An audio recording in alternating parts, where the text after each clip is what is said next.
촛불행동 성명, 이러다가 전쟁 난다. 윤석열을 탄핵하라. 탄핵이 국민의 생명과 안전을 지키는 길.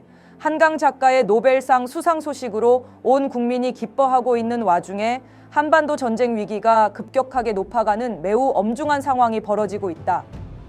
풍선을 이용한 대북 전단 살포도 계속 문제가 되는 판국에 이번에는 무인기를 침투시켜 대북 전단을 살포한 정황이 드러난 것이다. 북한은 11일 외무성 중대 성명을 통해 한국이 심야 시간을 노려 무인기를 평양 상공에 침범시켜 대북 전단을 살포했고 10월에 3차례 무인기를 평양 상공에 침입시켰다고 주장했다. 북한은 이를 중대 도발로 규정하고 한국이 또다시 무인기로 영공을 침범한다면 경고 없이 즉시 행동에 돌입한다는 최후 통첩을 보냈다. 만일 이것이 사실이라면 비상 상황이다. 풍선을 통한 대북 전단 살포도 위험했지만 이번 사건은 더더욱 위험한 일이다. 만일 무인기를 보낸 것이 정부가 아니라 반북 탈북자 단체라고 해도 심각한 문제다. 윤석열 정부가 이들을 지원하고 있다는 것이 공식적으로 확인되었기 때문이다.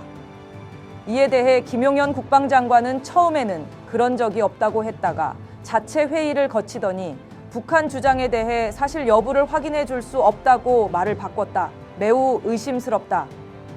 무인기 침투 여부에 대한 사실관계를 파악하는 것은 책임 소재를 가리고 사태를 관리하기 위한 매우 중요한 기초 공정이다. 그런데도 국방부가 사실 확인을 거부한 것은 책임을 회피하고 사태를 수습할 의사가 없다는 뜻이며 사실상 무인기 침투를 시인한 것으로 볼 수밖에 없다.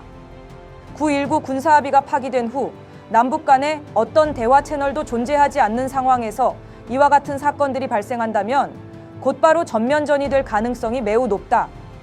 그렇지 않아도 탄핵 위기에 몰린 윤석열 정권이 안보 위기를 조장해 계엄령을 선포하려는 의도가 노골화되고 있는 상황이라 더욱 우려스럽다.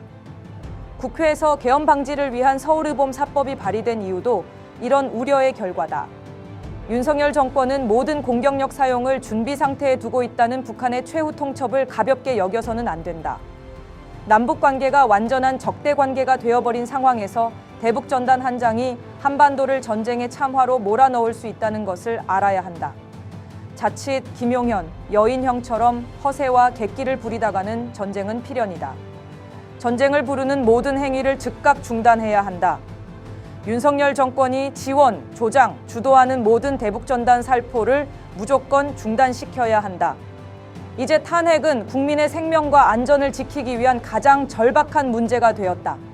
탄핵이 국민의 생명과 안전을 지키는 길이다. 이러다가 다 죽는다. 국회는 윤석열을 지금 당장 탄핵하라. 2024년 10월 12일 촛불행동